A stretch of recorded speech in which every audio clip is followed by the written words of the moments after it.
عزیز طلبہ السلام علیکم۔ عزیز طلبہ، اس سے پہلے آپ میرے اسلامیات کے متعلق لیکچر سن چکے ہیں۔ آج ہم نے آپ کے لیے اردو کا لیکچر جو ہے وہ تیار کیا ہے، اور میں خاص طور پہ اسپیشل شکر گزار ہوں ملک قاسم صاحب کا، جن کی یہ کوشش ہے کہ چونکہ ہم سب اس آزمائش سے گزر رہے ہیں، تو اس آزمائش کا مقابلہ ہم نے سب نے مل کر کرنا ہے۔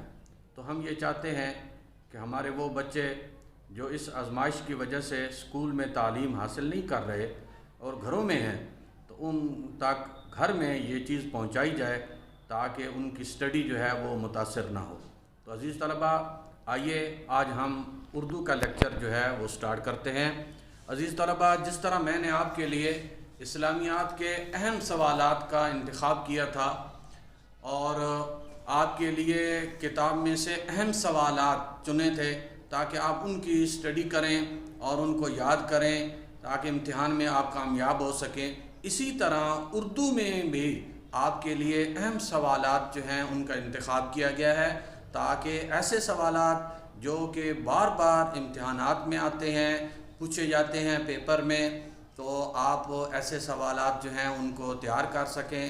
چونکہ آپ کے پاس ٹائم کم ہے تو اس مختصر ٹائم کے اندر تاکہ آپ کی اسٹڈی جو ہے وہ متاثر نہ ہو۔ تو عزیز طلبہ، آئیے جو میں نے آج آپ کے لیے اہم سوالات چنے ہیں، انتخاب کیا ہے، اس میں سے پہلا سوال ہے کہ ہجرت نبوی سے کیا مراد ہے۔ تو عزیز طلبہ، آپ کے علم میں ہوگا کہ جب آپ کو پڑھایا تھا تو اس کا بیک گراؤنڈ آپ کو بتایا گیا تھا کہ نبی پاک صلی اللہ علیہ وسلم نے جب 13 سال مکہ کے اندر اللہ تعالیٰ کی توحید اور اپنی رسالت لوگوں تک اس کا پیغام پہنچایا، تو پھر آخر اللہ تعالیٰ نے آپ کو حکم دیا کہ آپ مکہ سے مدینہ کی طرف ہجرت کر جائیں۔ تو جب اللہ تعالیٰ نے حکم دیا کہ آپ مکہ سے مدینہ کی طرف ہجرت کر جائیں، تو نبی پاک صلی اللہ علیہ وآلہ وسلم مکہ سے مدینہ کی طرف ہجرت کر گئے۔ تو عزیز طلبہ، یہ سامنے اسکرین پہ آپ دیکھ رہے ہیں اس کا جواب کہ ہجرت نبوی سے مراد حضور کریم صلی اللہ علیہ وسلم کا اللہ کی حکم کے مطابق مکہ مکرمہ چھوڑ کر مدینہ تشریف لے جانا، یہ اس کو کہتے ہیں ہجرت نبوی۔ عزیز طلبہ، دوسرا سوال ہے ہمارے پاس کہ رسول پاک صلی اللہ علیہ وسلم نے نبوت کے کون سے سال ہجرت فرمائی۔ اس کا جواب ہے کہ رسول پاک صلی اللہ علیہ وآلہ وسلم نے نبوت کے 13ویں سال ہجرت فرمائی۔ اب یہاں پہ اگر آپ تھوڑا سی اس کی وضاحت مزید جو ہے وہ اس میں لفظ ایڈ کر دیں کہ رسول پاک صلی اللہ علیہ وسلم نے نبوت کے 13ویں سال مکہ سے مدینہ کی طرف ہجرت فرمائی۔ عزیز طلبہ، تیسرا سوال ہے ہمارے پاس کہ حضرت اسماء کون تھی۔ تو اس کا جواب ہے کہ حضرت اسماء حضرت ابو بکر صدیق رضی اللہ تعالی عنہ کی صاحبزادی تھی۔ اور تھوڑا سا اس میں آپ اور بھی وضاحت جو ہے وہ کر سکتے ہیں کہ جنہوں نے حضرت اسماء یعنی حضرت ابو بکر صدیق رضی اللہ تعالی عنہ کی صاحبزادی تھی، اور جنہوں نے ہجرت مدینہ کے وقت یعنی جب حضور کریم صلی اللہ علیہ وسلم مکہ سے مدینہ ہجرت کر رہے تھے تو اس میں آپ نے اپنے والد یعنی حضرت ابو بکر صدیق اور حضور کریم صلی اللہ علیہ وسلم کے لیے بہت سی چیزیں جو ہیں وہ تیار کی اور زاد راہ جو ہے وہ تیار کر کے آپ کو دیا۔ عزیز طلبہ، اس کے بعد ہمارے پاس سوال ہے کہ حضرت امیر سے کون سی شخصیت مراد ہے۔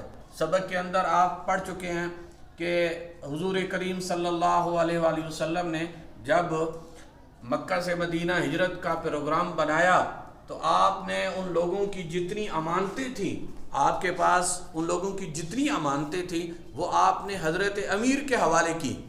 تو یہاں سوال یہ پوچھا جاتا ہے کہ یہ جو سبق میں حضرت امیر کا جن کو لقب دیا گیا ہے، یہ حضرت امیر سے مراد کون سی شخصیت مراد ہے۔ تو عزیز طلبہ، حضرت امیر سے مراد حضرت علی کرم اللہ وجہہ ہے۔ تو یہاں پہ آپ نے لکھنا ہے کہ یہاں حضرت امیر سے مراد حضرت علی حضور کریم صلی اللہ علیہ وسلم کے داماد بھی ہیں، وہ بھی بے شک ساتھ لکھ دیں کہ کہ حضور کریم صلی اللہ علیہ وسلم کے داماد حضرت علی اور حضرت امام حسن و حسین کے والد مکرم ہیں۔ اس کے بعد ہمارے پاس سوال ہے کہ انسان کب سخت کاہل اور وحشی ہو جاتا ہے؟ عزیز طلباء، اس کا جواب ہے کہ جب انسان ہاتھ پاؤں سے محنت نہ کرے اور کام کاج میں محنت اور چستی نہ کرے تو وہ سخت کاہل اور وحشی ہو جاتا ہے۔ اس کے بعد ہمارے پاس سوال ہے کہ صحت مند رہنے کے لیے کیا باتیں ضروری ہیں؟ اس کا جواب یہ ہے کہ صحت مند رہنے کے لیے مناسب اور متوازن غذا کے علاوہ کچھ دیر آرام کرنا بھی ضروری ہے۔ عزیز طلباء، اسی طرح جب میں اکثر آپ لوگوں کو کہا کرتا ہوں کہ جب آپ اپنی اسٹڈی کریں تو اس میں اپنا ٹائم ٹیبل بنائیں، یعنی آرام کا بھی ایک ٹائم ہو، کھیلنے کا بھی ایک ٹائم ہو، پڑھائی کا بھی ایک ٹائم ہو۔ تو جو طلباء اپنا ایک ٹائم ٹیبل شیڈول بنا لیتے ہیں وہ زندگی میں ہمیشہ کامیاب رہتے ہیں۔ اگر آپ بھی اپنی زندگی میں کامیاب رہنا چاہتے ہیں اور کامیاب ہونا چاہتے ہیں تو آپ اپنی زندگی کا ایک ٹائم ٹیبل ضرور بنا لیں۔ اگر ٹائم ٹیبل کے مطابق چلیں گے تو کامیاب ہوں گے۔ تو یہ سوال بھی اسی طرح ہی ہے کہ مناسب اور متوازن غذا کے علاوہ کچھ دیر آرام کرنا بھی ضروری ہے۔ نیکسٹ سوال ہے کہ مضمون نگار نے کون سا امتحان دیا تھا؟ تو اس کا جواب یہ ہے کہ مضمون نگار نے قانون کا امتحان دیا تھا۔ اس کے بعد ہمارے پاس سوال ہے کہ طالب علم نے کس سے پوچھا کہ یہ پرچہ کس مضمون کا ہے؟ تو اس کا جواب یہ ہے کہ طالب علم نے گارڈ سے پوچھا کہ یہ پرچہ کس مضمون کا ہے۔ یہ تمام سوال جو ہیں یہ آپ کو یاد ہوں گے کہ یہ آپ کے جو اسباق کتاب کے اندر ہیں، تو ان کتاب کے جو اسباق آپ کے اس سلیبس کے اندر ہیں اور خاص طور پہ شارٹ سلیبس جو ہے آپ کا، اس کے اندر یہ آپ کے جو سب اسباق ہیں اور ان اسباق میں سے میں نے یہ سوالات آپ کے لیے چنے ہیں۔ عزیز طلباء، یہ جو اردو کا پیپر ہوتا ہے اس میں جہاں شارٹ سوال ہوتے ہیں وہاں پہ ایک سوال آپ کے اس پیپر میں ہوتا ہے درخواست کا، کہ آپ نے ایک درخواست لکھنی ہوتی ہے۔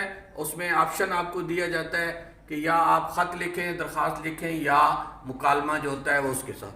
لیکن آج جو ہے میں نے اس میں بھی آپ کے لیے چند درخواستیں جو ہے ان کا انتخاب کیا ہے تاکہ آپ ان کو بھی اچھی طرح یاد کر لیں اور پھر آپ کی امتحان کی تیاری ہو جائے۔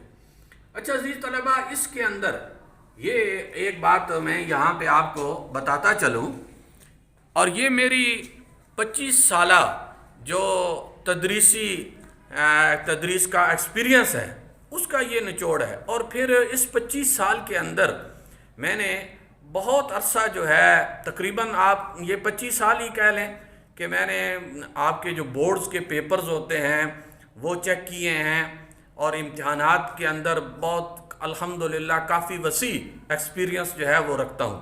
تو عزیز طلباء، یہ جو بچے کہتے ہیں نا کہ ہم نے ایک چیز بالکل ٹھیک لکھی تھی لیکن اس میں نمبر نہیں ملے، اصل میں وجہ یہ ہوتی ہے کہ جو بورڈ والے جو چاہتے ہیں آپ سے، یا جو پیٹرن ہوتا ہے اس کے مطابق اس کو حل نہیں کیا جاتا، جس وجہ سے آپ کو نمبرز جو ہیں وہ نہیں ملتے۔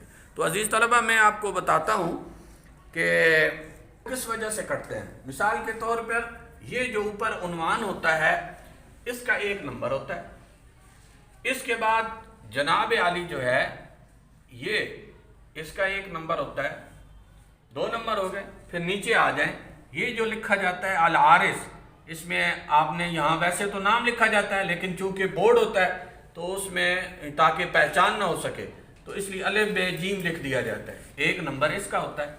اچھا، اب بہت سے بچے یہ ڈیٹ نہیں لکھتے، تاریخ جو ہے وہ اس اپلیکیشن کے اندر نہیں لکھتے۔ اگر آپ نے تاریخ نہیں لکھی تو یاد رکھیں 1 نمبر آپ کا کٹ جائے گا۔ اگر آپ چاہتے ہیں کہ اس میں آپ کو پورے نمبر ملیں تو یہ ساری چیزیں لکھیں، اس کا 1 نمبر ہوتا ہے۔ اب کتنے نمبر ہو گئے؟ 4، 1، 2، 3 اور 4 اور 6 نمبر ہوتے ہیں اس کے۔ یہ کل 10 نمبر کی درخواست ہوتی ہے۔ اگر آپ چاہتے ہیں کہ 10 نمبر آپ کے آئیں تو پھر آپ یہ ساری چیزیں جو ہیں یہ لکھیں۔ سب سے پہلے درخواست جب آپ لکھیں گے تو یہ چیز جو ہے یہ خوبصورت کر کے لکھیں آپ کہ بخدمت جناب پرنسپل صاحب گورنمنٹ ہائی اسکول۔ اب آگے آپ نے نام نہیں لکھنا، جگہ کا نام جو ہے وہ نہیں لکھنا بورڈ کے پیپرز کے اندر. آپ اس کے آگے آپ الف ب جیم لکھ دیں یا اس کو آگے ڈیش کر دیں. پھر نیکسٹ عنوان ہوتا ہے کہ کس چیز کی جو ہے وہ درخواست آپ نے دینی ہے، تو وہ آپ نے یہاں لکھنا ہے کہ حصول سرٹیفکیٹ. پھر اس کے بعد آپ نے یہاں لکھنا ہوتا ہے کہ جناب عالی. جناب عالی کے بعد یہاں پر یہ گرامر کے ہوتے ہیں علامت فجائیہ. تو یہ علامت آپ نے ضرور لگانی ہے، یہ یاد رکھیں. اگر آپ یہ علامت نہیں لگائیں گے تو آدھا نمبر آپ کا کٹ جائے گا. یہ چھوٹی چھوٹی چیزیں ہوتی ہیں جن کا آپ نے خیال رکھنا ہوتا ہے. یہ علامت فجائیہ آپ نے ضرور لگانی ہے، یہ ضرور لگائیں گے تب آپ کو پورا 1 نمبر ملے گا. اگر یہ نہیں لگائیں گے تو آدھا نمبر کٹ جائے گا. اس کے بعد اس کا اندر والا حصہ ہوتا ہے. التماس ہے کہ میں آپ کے زیر سایہ جماعت نحم کا باقاعدہ طالب علم ہوں. میرا شمار جماعت نحم کے ہنر اور ذہین طالب علموں میں ہوتا ہے، لیکن چند وجوہات کی وجہ سے میں یہاں سے میرے والد صاحب جو ہیں ان کا تبادلہ ہو گیا ہے، تو میں چاہتا ہوں کہ وہاں جا کر اپنی تعلیم جو ہے وہ جاری رکھ سکوں، تو اس لیے آپ مجھے سرٹیفکیٹ عطا کر دیں. پھر آخر میں عین نوازش اور اینڈ پہ العارض الف ب جیم جماعت نام پھر رول نمبر لکھ دیں، اور اس طرف آپ نے یہ ڈیٹ جو ہے وہ ضرور لکھنی ہے. تو عزیز طلبہ، آج کا ہمارا لیکچر جو ہے یہ مکمل ہوا. تو میں امید کرتا ہوں کہ جس طرح آپ نے اسلامیات کے میرے لیکچر سنے اور ان سے آپ مستفید ہوئے، تو میری دعا ہے کہ آج کا یہ لیکچر جو ہے یہ بھی آپ کے لیے انتہائی مفید ہوگا اور آپ اس کو اچھی طرح تیاری کر سکیں تاکہ نیکسٹ امتحان میں آپ کامیاب ہوں. اللہ حافظ.